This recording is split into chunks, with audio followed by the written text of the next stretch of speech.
Sa ingon kaninyo chapter 20 verse 8 and 9. Kung magtukod mugbalay sa Ginoo nga diin na diha ang ngalan sa Ginoo ug mutindog mo diha sa balay sa Ginoo, kamo paminawon ug kamo luwason.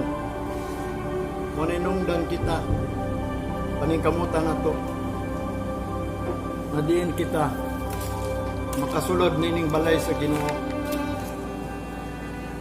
Ningon si David, tungod kay sa panahon ni David, ang pestilence nahitabo nga ang inungdan maura di ay si David. Gipadala sa Ginoo ang pestilence sa ilang panahon, sa panahon ni David. Tingnan man, tungod sa kasalanan ni David.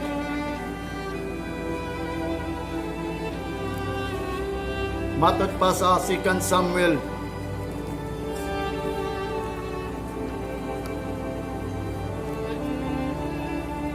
kung unsa ang hinungdan nining pestilence,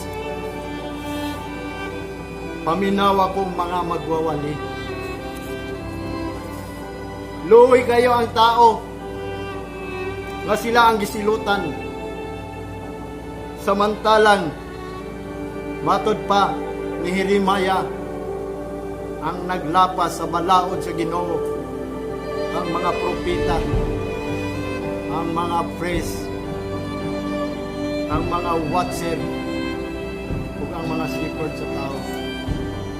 Si David mao'y nakasala ug ang mga tao mao'y gisilutan. Basahon nato diri sa 2 Samuel chapter 24.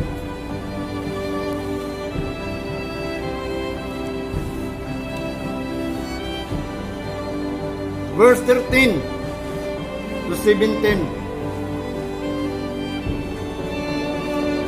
So God came to David, kini si God, G-E-D, God. Mao ni ang pari ni David. And told him, and said unto him, gibasa ko ni kan, diri ko nagsugod sa 13, pero nahimo na niya ang kalampasan mo na hinungdan si God ni adto kang David. Gisultihan siya sa iyang sala, nadiin siya silutan sa Ginoo. And he said unto him, shall 7 years of famine come unto thee in thy land? Or wilt thou flee 3 months before thine enemy, while thee pursue thee? Or that there be a 3 days pestilence in the land? Now advise and see what answer I shall return to him that sent me. Ingon pa ni God, ang pari ni David. Sultihi ko kung unsa imong gusto. Hi everyone, thank you so Kung much. unsang silot nga gusto nimo. I want to give a super special thanks to all of my patrons. Adto na ba'y 7 ka tuig I want to thank my mom and dad, sa kagutmanan? Fuller, David Young, James Nolan, Simon Livingston, O adto na ba'y Kenneth Shock, Jim Og Fitzgerald, and hamay mayo nga ikaw mubiya ni ining lugara ug gukdon ka sa imong kaaway ug patyon ka ug ang ikatulo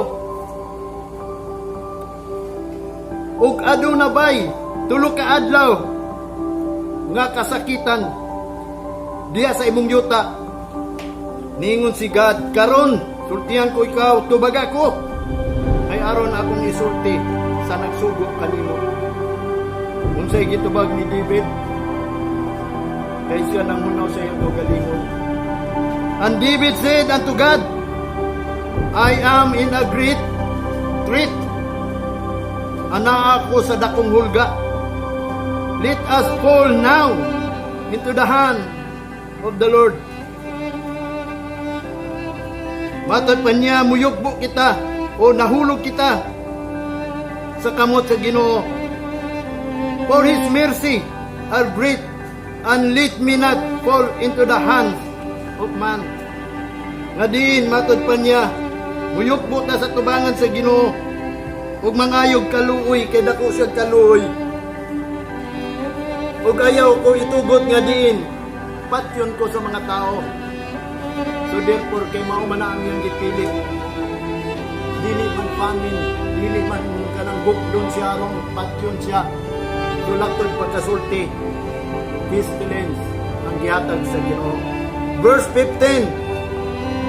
So the Lord sent a pestilence upon Israel from the morning, even to the time appointed, and there did of thy people from Dan even to Beersheba 70,000 men nangamatay. Kaya itong panahon ang ipadala sa Ginoo na pestilence kay mao na ang kipilit na silot sa sala ni David. Di siya gusto silutan, gusto niya ang mga tao.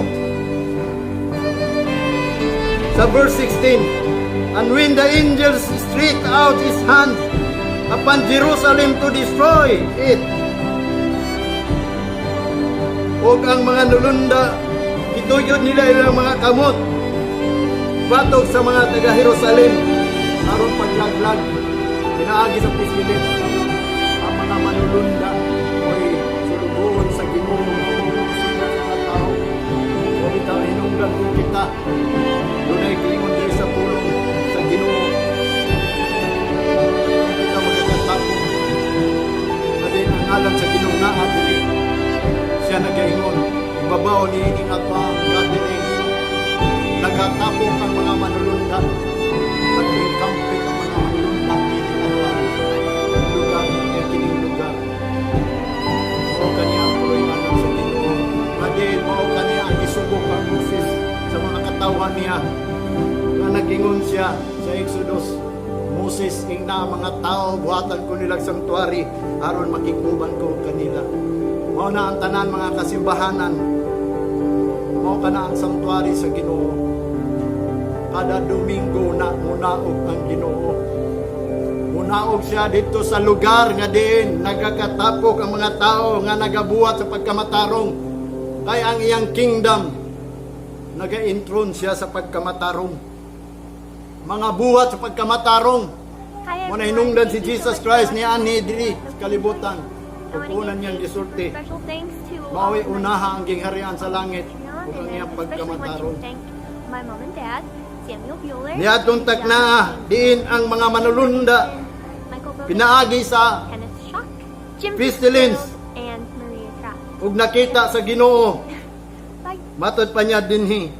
The Lord repented him of the evil. Ang Ginoo nagbasol sa nahitabo nga dautan sa mga tao. Mao nang hinungdan. And he said to the angels, matod pa niya, that destroy the people. Ingon ang Ginoo sa mga manulunda nga di naglaglag sa mga katawan. It is enough. Stay now thine hand.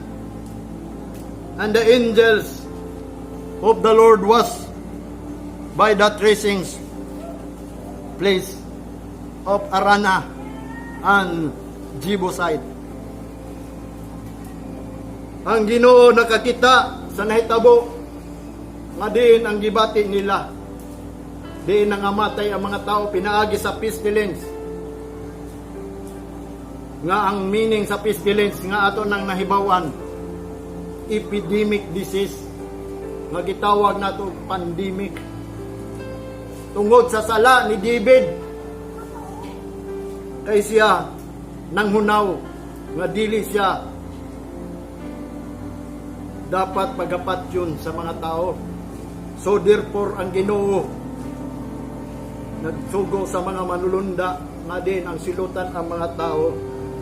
Ug matod pa ni David sa verse 17, and David spake unto the Lord when he saw the angel that smote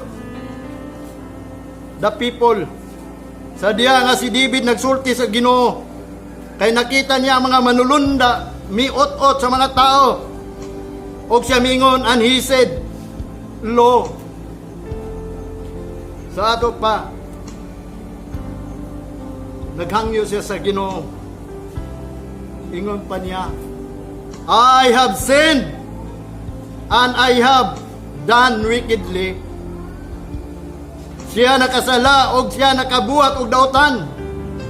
But this sheep, what have they done? Matod pa niya, apan kining mga karnero kay si David man mao ang magbalantay sa Israel. Apan kining mga karnero unsa may ilang nabuhat sa ilang mga panamot. Maninungdan ningon si David sa Ginoo, I pray thee, ako nagampo kanimo. Be against me. Sa ako ka mubatok. Diya na siya nakasulti kay ngano man nangamatay naman ang 7,000 kinatawhan. And against my father's house, ug ngadtupod sa balay sa kong amahan, kay ang iya dihang amahan nakasala nga mao si King Saul. Nga din si King Saul disobedient to God. Mo na hinungdan ningon siya sa 1 Samuel chapter 15 verse 11 nga si King Saul nagmahay ang Ginoo nga siya gihimong hari. Mosad ni nagmahay ang Ginoo nga din ang pestilence na hitabo kanila. Manong hinungdan iyang gibadlo nga mga manulunda. Tama na. Kay naibaw ang Ginoo. Si David ang nakasala pero kay gipapili man gud siya. Bisag way na buhat nga mali ang mga tao diya sa Ginoo. Gisilutan sila kay ngano man. Tungod sa buhat ni David. Wanang ningon siya, be against me and my father's house. Sa tinuod lang, sa paglunob nining kalibutan, atong kalibutan, sa panahon ni Noah,